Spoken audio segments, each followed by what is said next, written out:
నమస్తే బోస్కుమరి. ఈ రోజు సాక్షి పేపర్ ప్యాన్ రైటర్ పై రాసినటువంటి వార్తని ప్రధానంగా రాసినటువంటి వార్తను చూస్తే పరాకాష్ఠకు బాబు పేతాల కుట్ర అనేటువంటి విధంగా పెద్ద హెడ్డింగ్ పెట్టినటువంటి పరిస్థితులు ఉన్నాయి.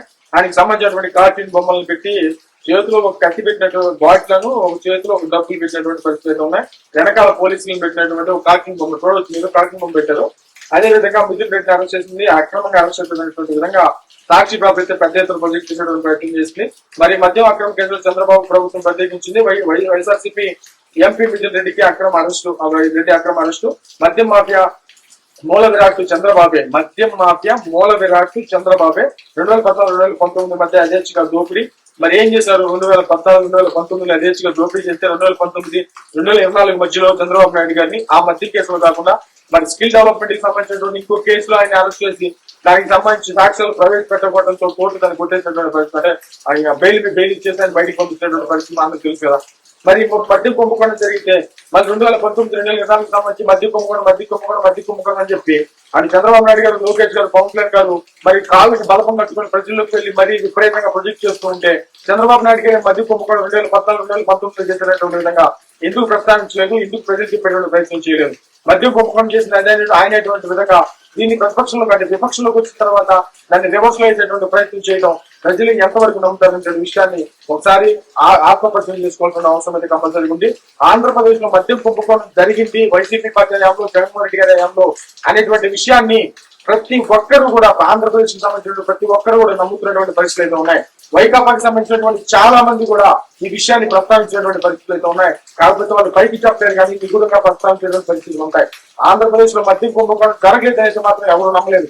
జగన్మోహన్ రెడ్డి గారు మద్యం కుంభకోణం చెయ్యలేదు అని చెప్పేసి అది ఖచ్చితంగా నిర్ధారణ అయితే తప్ప ఈ విషయంలో క్లారిటీ వచ్చేటువంటి పరిస్థితులు, ప్రజలు నమ్మేటువంటి పరిస్థితులు ఆ లోపల అంటే మళ్ళీ అరెస్ట్ లోపల ఈ విషయం తేలదా అనేటువంటి విషయాన్ని మాత్రం అంటే తేలితే జగన్మోహన్ రెడ్డి గారికి మంచిది.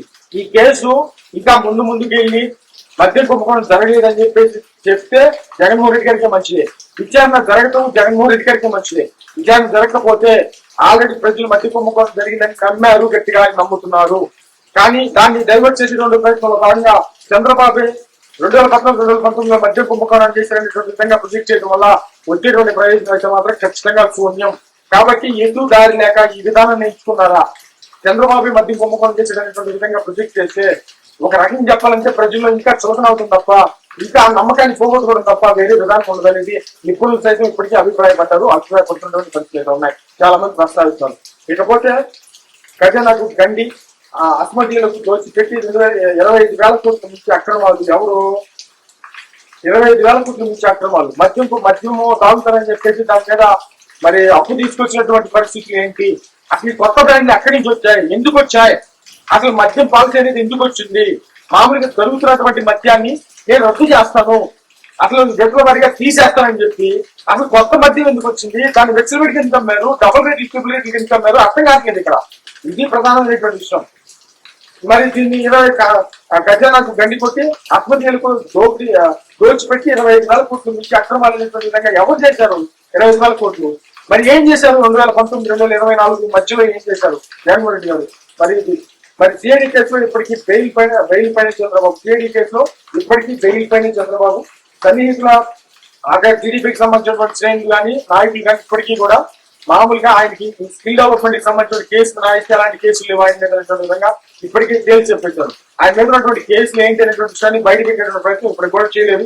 ఏదో మాటగా రాయడానికి పేపర్ ఉంది కాబట్టి రాయటం, మరి మాట్లాడటానికి ఛానల్ ఉంది కాబట్టి మాట్లాడటం, లేకపోతే ప్రెస్ మీట్లు పెట్టి మాట్లాడటం తప్ప ఇదిగో ప్రూఫ్ అనేటువంటి విధంగా ఆయన మీద బెయిల్ ఉంది, మద్యం కేసులో ఆయన ఆల్రెడీ ఆయనకి బెయిల్ నడుస్తుంది అనేటువంటి విషయంగా అధికారంలో ఉన్నప్పుడు ఏ రోజు కూడా ప్రస్తావించినటువంటి పరిస్థితులు అయితే లేవు. మరి ఇప్పుడు వచ్చేసి ఆయన మీద బెయిల్ ఉందనంటే అవసరం మాకు చంద్రబాబు నాయుడు మీద ఎలాంటి కేసు లేదని చెప్తున్నటువంటి పరిస్థితులు ఉన్నాయి. సన్నిహితుల డిస్టిలరీలకు ఎడాపెడ అనుమతులు, మరి ఊరున్న బెల్లి షాప్కు మద్యాన్ని ఏర్లే పాటించారు. మరి చీకటి జీవులతో ప్రివిలేజ్ ఫండ్ రద్దు చేసి బాబే అనేటువంటి విధంగా చెప్తున్నారు. మామూలుగా బెల్ట్ షాపులకు సంబంధించి మొదట్లో కంట్రోల్ చేసేటువంటి ప్రయత్నం చేసినా ఆ తర్వాత బెల్ట్ షాపులు ఎక్కువగా జరిగాయి. మద్యం అనేది మామూలు జగన్మోహన్ రెడ్డి గారిలో విపరీతంగా చెందినటువంటి పరిస్థితులు ఉన్నాయి. మరి దీనికి సమాధానం చెప్పాలి కదా. మరి దాన్ని ఏంటంటే రివర్స్ లో వచ్చేసేటువంటి పరిస్థితి కాదు. మీరు దయచేసి వైసీపీ పార్టీకి సంబంధించినటువంటి గుర్తుపెట్టుకోవాల్సింది ఏంటంటే ప్రజలు మధ్య కుంభకోణం అనేటువంటి దాన్ని బలంగా విశ్వసిస్తున్నారు. దీన్ని అవునా కాదా అనేటువంటి విషయాన్ని నిరూపించుకోవడం వల్ల కూటమికి దెబ్బ తగులుతారు తప్ప చంద్రబాబే 2014, 2019 మధ్య కుంభకోణం చేసినటువంటి విధంగా రివర్స్ లో వచ్చేటువంటి పని అయితే అది అభాసపాలయ్యేటువంటి విధానమే తప్ప వేరే కోణం కాదు అనేది ఒకసారి అర్థం చేసుకోవాలి. తర్వాత 2014, 2019 మధ్యలో చేసినటువంటి తంత్రాన్ని నేడు కొనసాగిస్తున్నటువంటి చంద్రబాబు అనేటువంటి ఇప్పటికీ కూడా మధ్య కుంభకోణం చూస్తున్నటువంటి విధంగా మాట్లాడుతున్నారు. వామ్మో, ఇకపోతే తన అప్పులను కప్పిపుచ్చేందుకు అక్రమ కేసులు, అరెస్టులు, ఆ తర్వాత వాస్తవ వాంగ్మూలాలు, తప్పుడు సాక్ష్యాలతో కుతంత్రము, బెదిరింపులే అస్త్రంగా బెదిరింపులు, మరి లేని కుంభకోణం ఉన్నట్లుగా చూపించేటువంటి పన్నాగం, అబద్ధాల పుట్టగా ఛార్జ్ షీట్ దాఖలు, మరి కోర్టుకు సమర్పించడానికంటే ముందే పేజీల సంఖ్యలో సహా ఎల్లో మీడియాకి ఛార్జ్ షీట్ వివరాలు విధంగా ఇది గుర్తుపెట్టుకోండి. కోర్టుకు సమర్పించడానికి కంటే ముందే పేజీల సంఖ్యలో సహా ఎల్లో మీడియాకి ఛార్జ్ షీట్ వివరాలు అనేటువంటి విధంగా సాక్షి చెప్పడం అనేది చాలా భయంకరంగా ఉంది అనేటువంటి విషయం చెప్తున్నాం. ఎందుకనంటే చంద్రబాబు నాయుడు గారు అరెస్ట్ అయిన తర్వాత ఆయన ఛార్జ్ షీట్లు కానీ అసలు డైరెక్ట్ గా ఆయన యూనివర్సిటీ అంటే ఆయన ఎంక్వైరీ చేసేటువంటి వాళ్ళ ఆఫీస్ లో రూమ్ లో టోటల్ డైరెక్ట్ సాక్షి రిపోర్ట్ ఉన్నారు.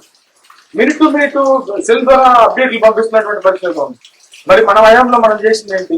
ఎవరి వయం వాళ్ళు చేసుకుంటారు. చంద్రబాబు ప్రభుత్వం రెడ్ బుక్ వేదాల కుట్ర పరాగతులు చేరాయి, చంద్రబాబు ప్రభుత్వం రెడ్ బుక్ వేతాల కుటుంబ పరాగతులు చేరాయి, కక్ష సాధింపు కుతంత్రాలతో తాజా అంకానికి తిరిగి కూటమి సర్కారు కనిపిస్తుంది. వైఎస్ఆర్సీపీ లోక్సభ పక్ష నేత ఎంపీ పెద్దిరెడ్డి మిథున్ రెడ్డి అక్రమ అరెస్టులకు తెగబడింది.